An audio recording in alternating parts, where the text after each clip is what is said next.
That's enough for copyright restrictions. Hi, everyone. I love The Office, and I love board games. I do love The Office. The Office is one of my favorite shows, and so what I thought would be a fun video would be to let you know definitively if The Office characters were board games, what would they be? Welcome to BuzzFeed, I guess. No, this is Room and Board. I'm just a man standing in front of a Jim Halpert before he was ripped, asking him to kiss me on casino night. So let's get right into it, and of course, fittingly, we must start with the real star of The Office, Kevin Malone. Kevin Malone, yes, this is the best of Kevin. I'm gonna get completely distracted by the only thing you need to know about Kevin, which is the Big Chili Cook-Off, but this game isn't food related.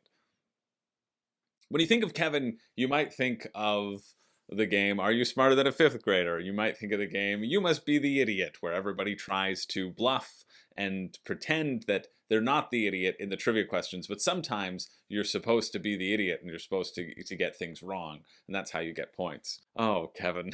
This is just, that is the best of Kevin. We can't really get any better whatsoever. Dwight, you'll have your time to shine. Let me see Kevin, there we go. But I want to do something a little bit different for Kevin and actually focus on his job, his accounting job.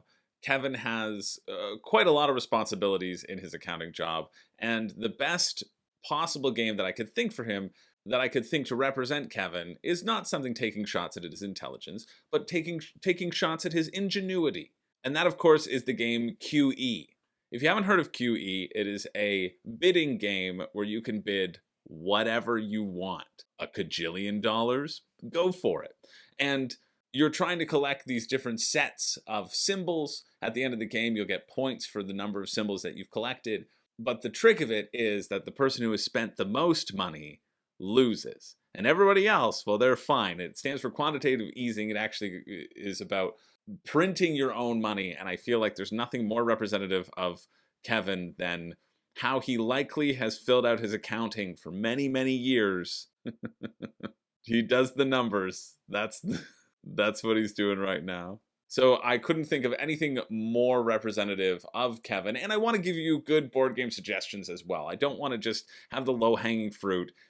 All of these games that I'm going to say are decent board games. Some are better than the others, but all will have their merits and pitfalls, kind of like Kevin. Next up, we have Oscar Nunez, the resident intelligent member of the accounting department. I figure let's start off with the accounting department. They represent the heart and soul of the office. They make sure everything gets done. They make sure that the surpluses are used effectively. And when I think about Oscar, you can think about a lot of things. Obviously, you think about Michael and him kissing so Michael could end homophobia. But what I think about with Oscar is I think about his intelligence and how he likes to lord that intelligence over everybody else. When him and Erinn are playing Scrabble and he is apoplectic if she doesn't get the word right, I think that represents Oscar's kind of modus operandi, or when he's arguing with Michael about things in the New York Times, or arguing about China, and people are debating him. Oscar is very highbrow. Oscar puts himself above everybody else, and Oscar likes to be number one. And so I was juggling a number of different things. Some word games, but I don't feel like a word game is enough to capture Oscar's status. And so with that status, I figured what better game than the current number one on Board Game Geek, Brass Birmingham. I think Brass Birmingham is something that speaks to Oscar's character. It's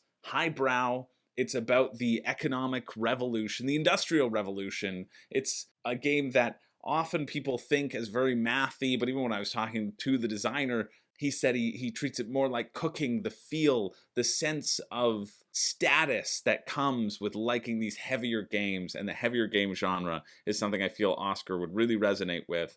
If you are an Oscar type and you really want to go full hog into board games, well, Brass Birmingham is what I would put to represent Oscar's spirit. I care about these characters. I've thought about this long and hard, and I really want to give them what they deserve. So let's finish up with the accounting department, the rest of the accounting department. And of course, we have our American Girl doll-sized person, Angela.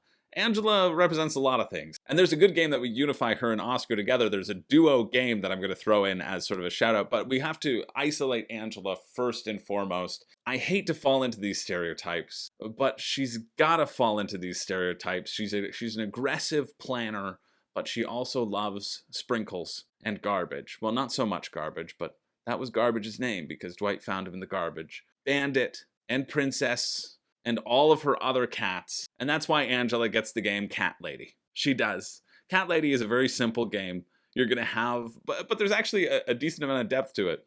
You're going to have these 3x3 rows and columns. You're going to put your cat next to a column. You're going to take all the cards in that column.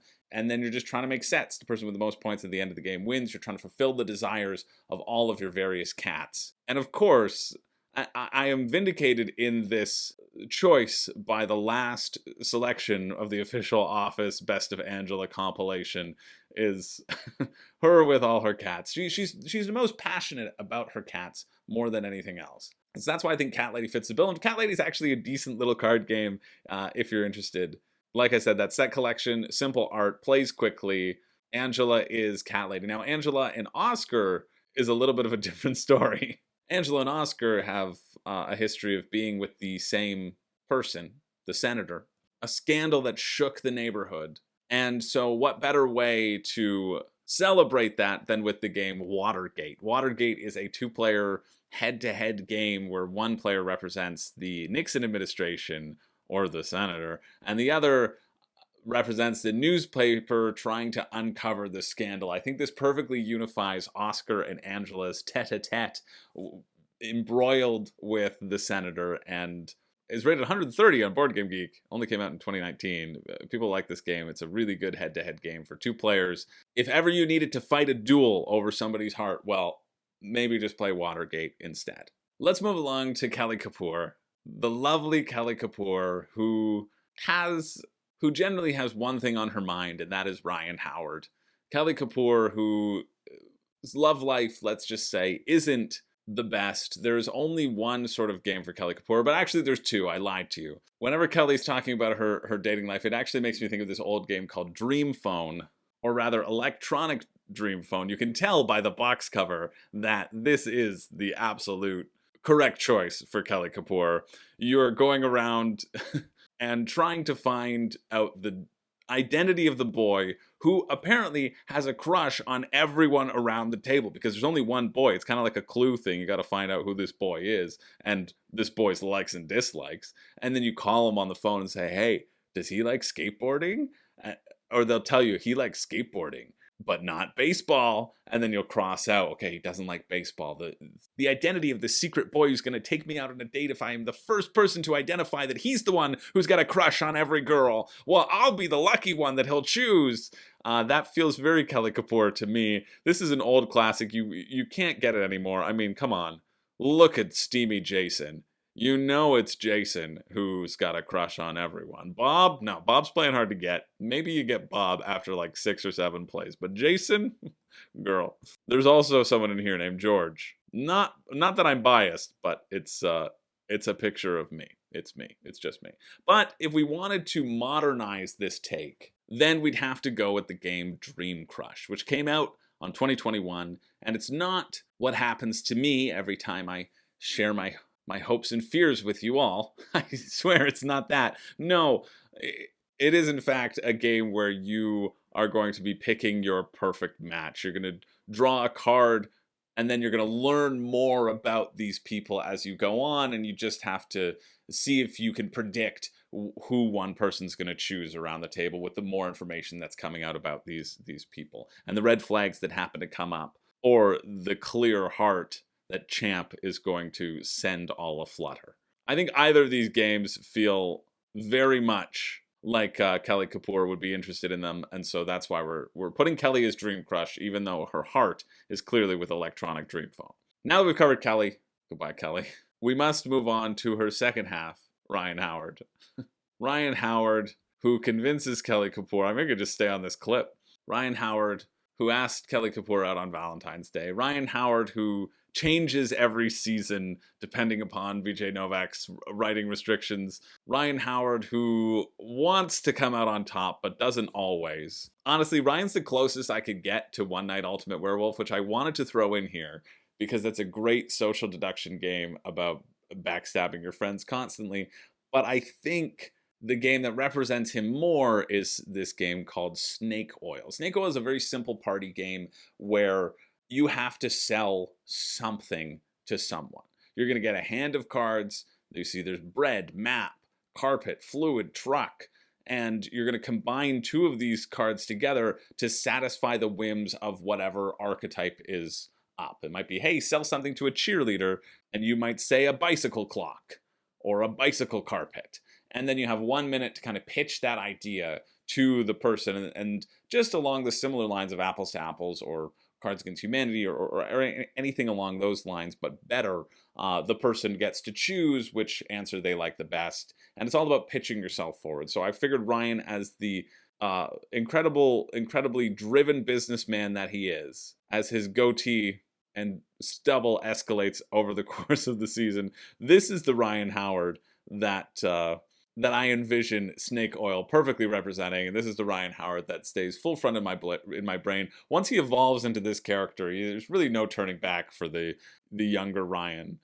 And that's why Snake Oil is the pick for Ryan Howard. Next up, we have Stanley the Manly. Shove it up your butt. Did Stanley stutter? No, he said he told you to shove it up your butt. Stanley, there's nothing more that sort of exemplifies Stanley as his unwillingness to go to work. Stanley, although I objectively don't like the Did I Stutter episode, it feels way too confrontational. It feels a bit mean towards Michael, just because I don't like seeing Michael cry, really. Stanley's best bit is when he and Dwight are working together to get enough meatballs from Jim. That sort of represents Stanley, I think, to me, not wanting to work, wanting to get something, and also only living for vacation, if there were a clip of Vacation Stanley in this YouTube video. And so that's why I think he's perfectly represented by this game called Firebend.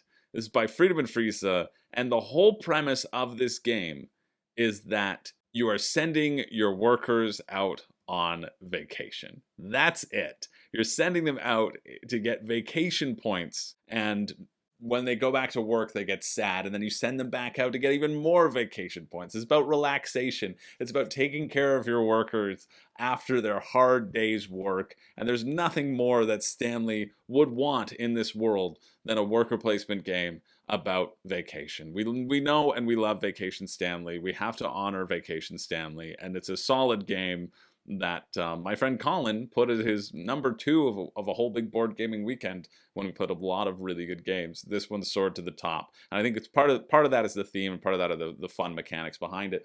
If you're a Stanley at heart, check out Firebend. There's not too much more to say. Let's move over to Phyllis. Phyllis, who, when I was first thinking about Phyllis, I thought, well, it's hard to kind of nail down Phyllis's archetype because she's thrown into that sort of older woman role. Even though she and Michael are the same age, Michael puts her into that role. And so she's often pushed forward as this type. But Phyllis is cutthroat. I don't want to focus on that sort of Phyllis who knits, the Phyllis who has an oven mitt.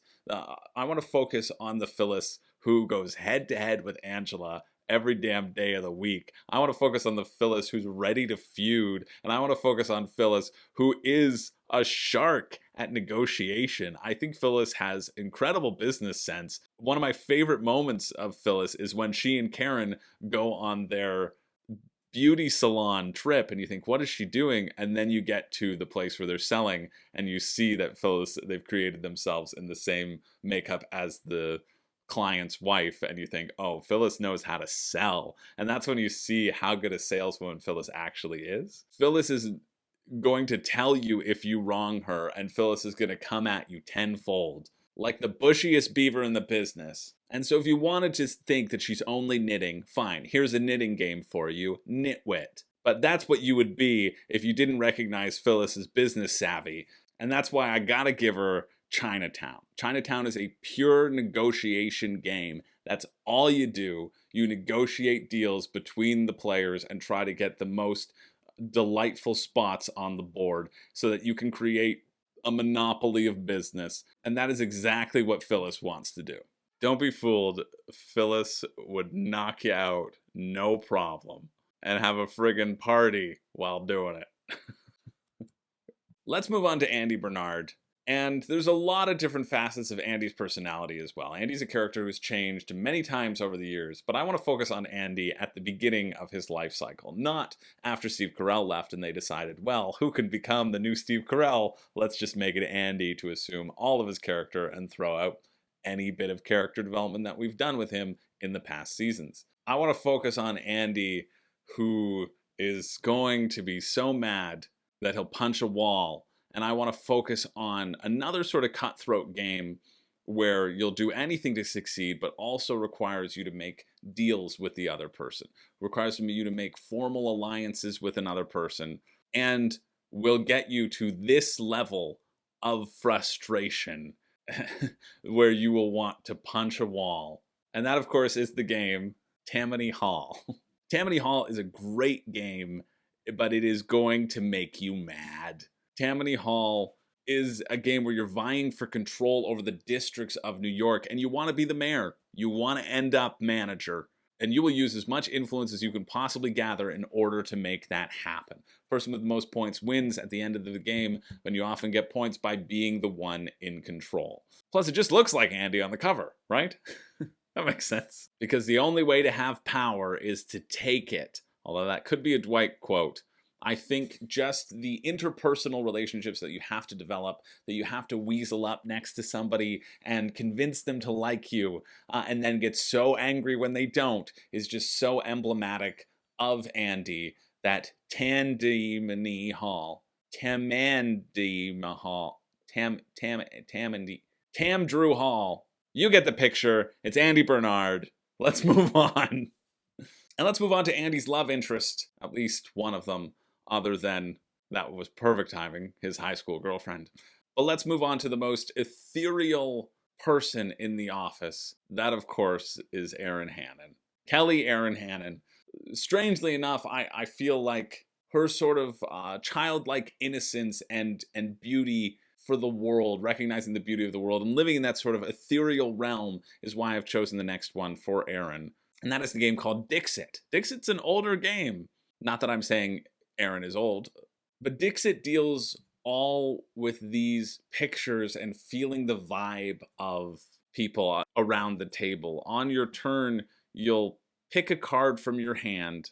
They all have varying degrees of art on it, and you'll say a phrase. You'll say something that represents that card. You don't want to be too specific about the card. You don't want to say cat looking in a crystal fish bowl, because if everybody picks your card, you won't get any points. You don't want to be too obscure, because if nobody picks your card, you don't get any points. But if some people pick your card, then you get points. And also for everyone else, once you give the phrase, maybe this phrase would be Symphony of Sadness, let's say. People submit their own cards that they feel will match that and try to get other people to pick their cards instead of yours. And so you get points as well if other people choose yours instead of the actual person who told the story. And I think the art in Dixit is always the draw here. It's a very simple game to pick up, but it's the art that's so fun and whimsical and has so many different layers so that you can talk about different things and so that things can intersect when you're being purposefully vague. That makes it stand out here. You can see the art over here of the different sorts of things. Oh, you see the clue down here, a hard day in office. Or over here, power. What was this one? Good mood. So these are the sorts of very general sentences and sentiments that someone could put out to try to get someone to pick the correct card. And I think that represents Erinn and her viewpoint on life pretty well, especially as she's able to look at that sort of caterpillar on Pete's face. Moving along to Creed. Creed is a really tough one to nail down.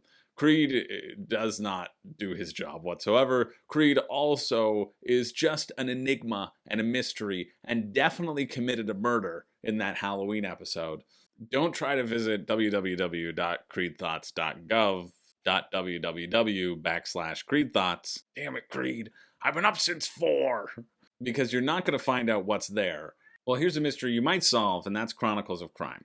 Look, Creed's basically in the game already. Chronicles of Crime is an app-driven game where you're going to be going to various locations, scanning these QR codes on the app in order to talk to these various people and find out what happened. It's a very solid game. They've had numerous iterations. That's honestly just the placeholder I put for Creed. God, that was good timing. I now feel vindicated and solidified in my decision to make Creed Chronicles of Crime. Because Mung Beans the board game doesn't exist. Moving along to Creed's desk mate, we have Meredith Palmer. Unfortunately, Rabies the board game also doesn't exist, or else that, of course, would be Meredith. But Meredith, if she is known for one thing, I think it would be that she could drink anybody under the table. And so I figured there was nothing more fitting than the Red Dragon Inn, a game about coming home from an adventure and drinking your friends under the table. You want to be the last person standing at the tavern, something Meredith would be very familiar with, and make sure everybody else gets too hammered before you do. What do you want me to say? Her character's not that fleshed out. Also, Public Nudity, the board game, doesn't exist. Maybe Spicify, I guess, also could be Meredith. Finally, before we hit our big four, we've got to talk about Daryll Philbin. Flippity floppity, gimme the zappity. Daryll, who was absolutely just a bully until he moved up into the main office so that he could be a larger part of the cast.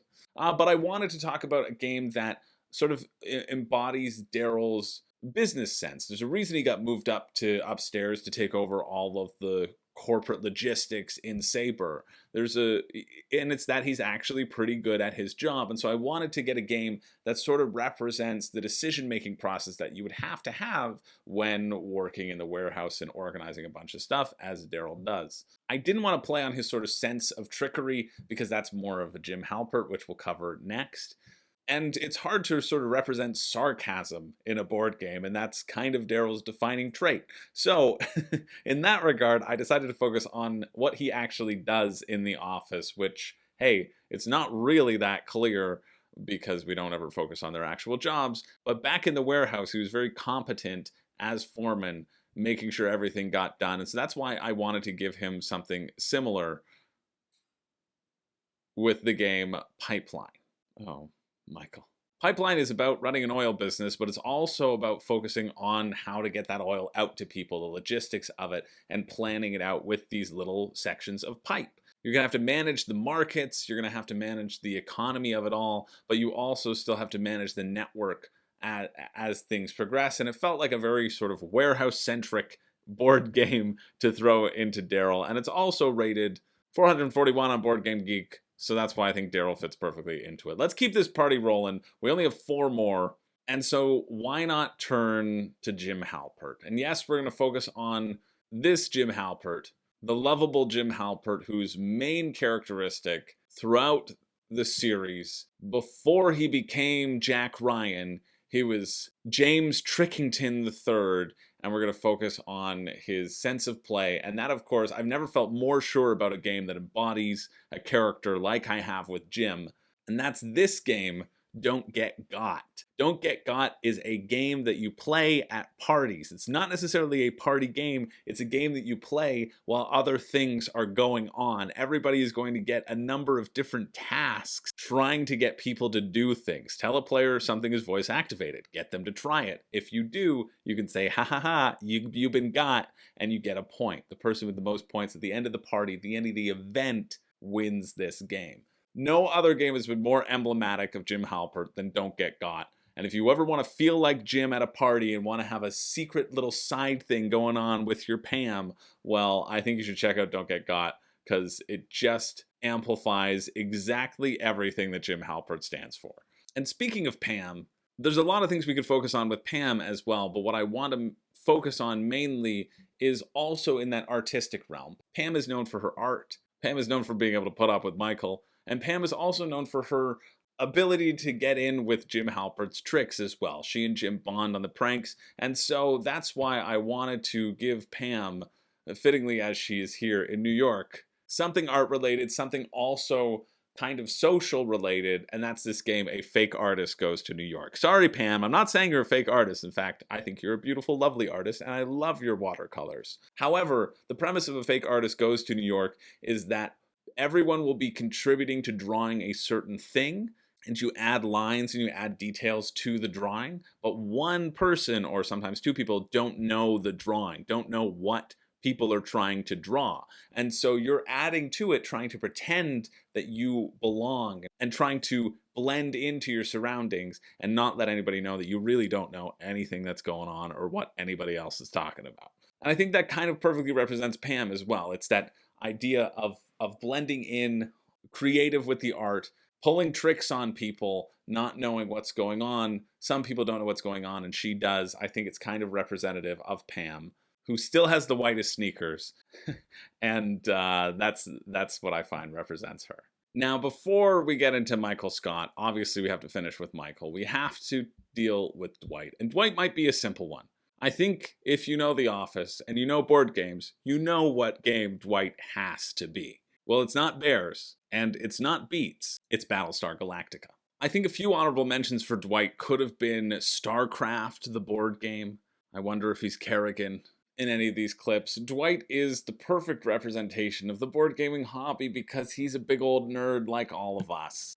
Dwight could represent so many different fandoms and so many different IPs, and also would take the game as seriously as it needs to be taken. But I think the thing that needs to represent Dwight's is the famous Battlestar Galactica, an epic long space game about figuring out who your friends are, who your allies are, who will be in an alliance with you, and that sense of epic conquest, perfectly representative of Dwight Schrute. Honestly, throw anything epic, and it's Dwight Schrute. Also, 1960, The Making of a President, could be a good one for Dwight as well.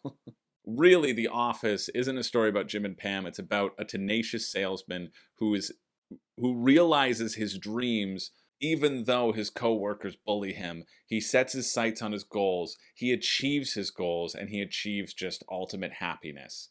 Dwight is the hero of The Office. It's pretty indisputable. But if Dwight is the hero of The Office, Michael is the heart and soul of The Office. Steve Carell is just so good.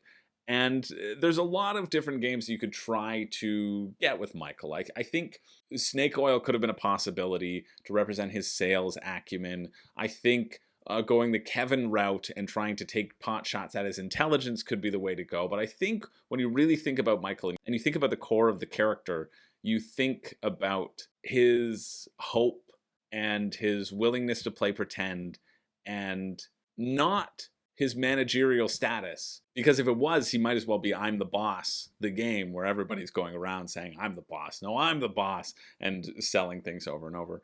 But I think we know Michael as someone who's willing to fall in love and willing to see out those journeys and those fantasies and just try to find the best thing for him. And so that's why I wanted to give Michael the game Fog of Love. This is a game where you role play as two different people in a long-term relationship. People put this on like best Valentine's Day games, and yeah, you're gonna get really deep into the lives of these characters, and you want to pursue what's good for the lives of these characters and come together and create a meaningful relationship and role play through these characters. And I think if there's anything that represents Michael Scott, it's almost got his silhouette right there. And that might as well be Holly or Pam's mom, one of the two of Pam's moms. I think Fog of Love is a game where Michael would exist. Michael is a lover, not a fighter.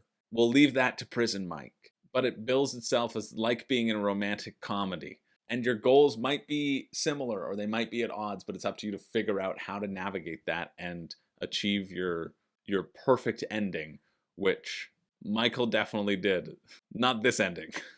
Could have gone much worse for Michael Scott, but the ending, of course, with Holly. So there you go. Those are all of the characters of The Office. Every single meaningful character. I didn't miss any one except one. Let me know what you thought. Let me know if you think I'm right, if you think I'm wrong. Subscribe if you haven't. But anyway, that's it for this video. Thanks so much for watching. My name's Chris George. I do not have a catchphrase, but I will leave you with this last Office board game comparison. Toby Flenderson, he's absolutely the Night Cage because he's the worst. Bye, everybody.